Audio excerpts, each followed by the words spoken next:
सुशासन बाबू से नया नाम मिल गया है बिहार के मुख्यमंत्री नीतीश कुमार को और ये नाम दिया गया है किंग मेकर। नमस्कार, आप देख रहे न्यूज़ फॉर नेशन और मैं स्वाति पांडे आपके साथ। आज आपको इस वीडियो में हम प्रधानमंत्री नरेंद्र मोदी और बिहार के मुख्यमंत्री नीतीश कुमार के रिश्तों के बारे में बताएंगे। जदयू और बीजेपी के रिश्तों के बारे में बताएंगे कि ये रिश्ता कितना मजबूत है या कितना कमजोर है, कब कब मोदी और नीतीश साथ आए, कब कब मोदी और नीतीश अलग हो गए और आखिरकार प्रधानमंत्री नरेंद्र मोदी की जो तीसरी बार सरकार बनने वाली है यानी बीजेपी 3.0 में नीतीश कुमार की कितनी अहम भूमिका होने वाली है। इस किंग मेकर की प्रक्रिया में नीतीश कुमार ने कब कब नरेंद्र मोदी को अपना साथ दिया, कब कब बीजेपी को अपना साथ देकर उन्होंने सत्ता काबिज करने में मदद की है। नीतीश कुमार का अगला कदम क्या होगा, इसको लेकर बिहार की राजनीति पिछले 11 सालों से चल रही है। कब केंद्र की राजनीति में नीतीश कुमार के अगले कदम का इंतजार करेगी। लोकसभा चुनाव के दौरान कहा जा रहा था कि नीतीश कुमार और उनकी पार्टी जदयू चुनाव के बाद खत्म हो जाएगी, लेकिन इस बार के चुनाव परिणाम ने नीतीश कुमार और उनकी पार्टी को ऐसी मजबूती दी कि वो किंग मेकर बन गए। अब केंद्र की राजनीति में भी सबकी निगाहें उन्हीं पर टिकी हुई है। नीतीश कुमार ने एनडीए को अपना समर्थन दिया है, लेकिन वो कब तक एनडीए में रहेंगे इसकी चर्चा भी अब शुरू हो गई है। नीतीश सबके हैं, ये उनकी पार्टी का स्लोगन भी है, इसलिए उनके विरोधियों को भी उनसे आस लगी रहती है, क्योंकि नीतीश कुमार को किसी पार्टी से परहेज भी नहीं है। ये महज संयोग नहीं कि नीतीश कुमार और चंद्रबाबू नायडू विपक्ष को एकजुट करने के प्रयास कर चुके हैं।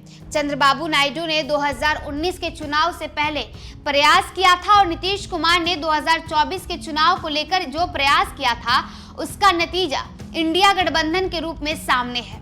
23 जून 2023 को नीतीश कुमार के नेतृत्व में इसकी पहली बैठक पटना में हुई, लेकिन बाद की बैठकों में उन्हें दरकिनार कर दिया गया।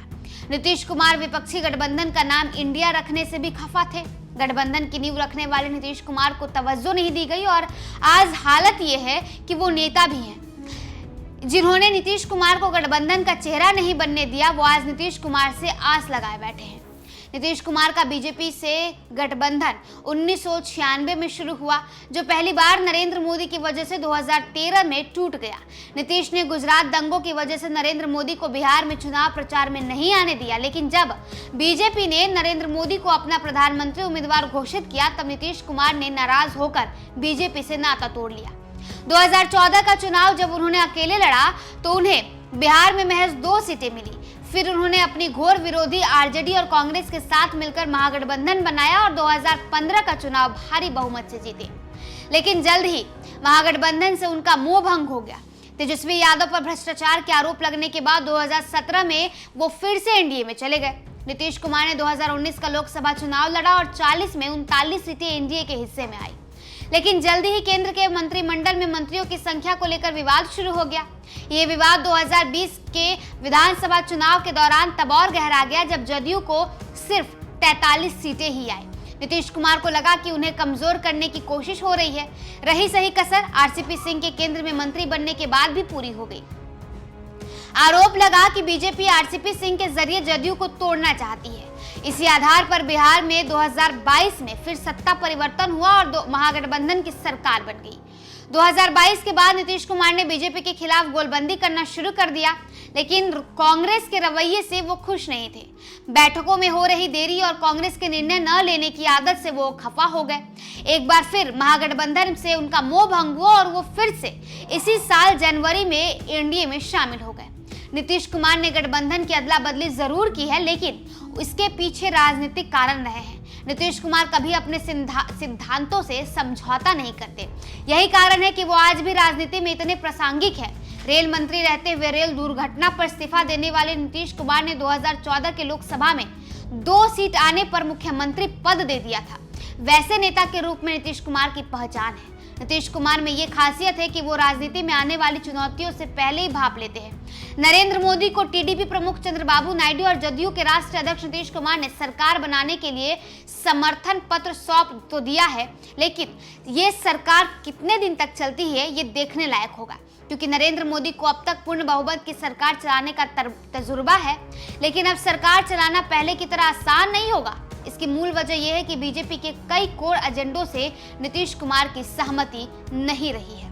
तो देखिए, नीतीश कुमार भले ही पलटू राम कहे जाते हैं, नीतीश कुमार की भले ही राजनीति में अदला बदली वाली राजनीति जो है वो चर्चित हो, लेकिन नीतीश कुमार कभी अपने सिद्धांतों से बैकफुट नहीं जाते, अपने सिद्धांतों से पीछे नहीं हटते। उन्हें जो नहीं पसंद वो नहीं पसंद, जिस एजेंडे के खिलाफ रहते हैं अगर नीतीश कुमार, तो उसका विरोध वो खुलकर करते हैं। अब जैसे कि देख लीजिए, इस बार अग्निवीर योजना जो कि बीजेपी की योजना है वो जदयू को नहीं पसंद है, वो नीतीश कुमार को नहीं पसंद है, और अब इस एजेंडे का विरोध जदयू ने करना शुरू कर दिया है। देखिए, हमने आपको बताया कि कब से कब तक नीतीश कुमार ने ये अपनी अल्टी पल्टी यानी अदला बदली करने वाली राजनीति है वो शुरू की है। कभी बीजेपी के साथ रहते, कभी एनडीए के साथ रहते, कभी महागठबंधन में चले जाते हैं, कभी महागठबंधन से नाराज होते हैं तो वापस एनडीए में चले आते हैं। जब महागठबंधन में आते हैं तो कहते हैं कि हम अब आज के बाद कभी एनडीए में नहीं जाएंगे, और जब एनडीए में चले आते हैं तो ये कहने लगते हैं कि अब हम आ गए हैं, अब यहां से हम कभी भी महागठबंधन में नहीं जाएंगे, अब रहेंगे तो एनडीए के साथ ही। अब बिहार में, अब देश भर में मोदी 3.0 की सरकार बनने जा रही है। ये सरकार आखिरकार कितने दिन तक चलेगी ये देखने वाली बात होगी, क्योंकि अब तक नरेंद्र मोदी को अपनी सरकार चलाने की आदत थी और पूर्ण बहुमत वाली सरकार चलाने की आदत थी, लेकिन अब जब जो सरकार नई वाली यानी 3.0 वाली सरकार बन रही है, इसमें कई सारे लोग, कई सारे नेता हैं और हर घटक दलों ने अच्छी खासी सीट इस लोकसभा चुनाव में हासिल की। अब नीतीश कुमार क्या करने वाले, नीतीश कुमार का अगला कदम क्या होगा, ये तो भविष्य तय करेगा। फिलहाल इस वीडियो में बस इतना ही। आप देखते रहिए न्यूज़ फॉर नेशन।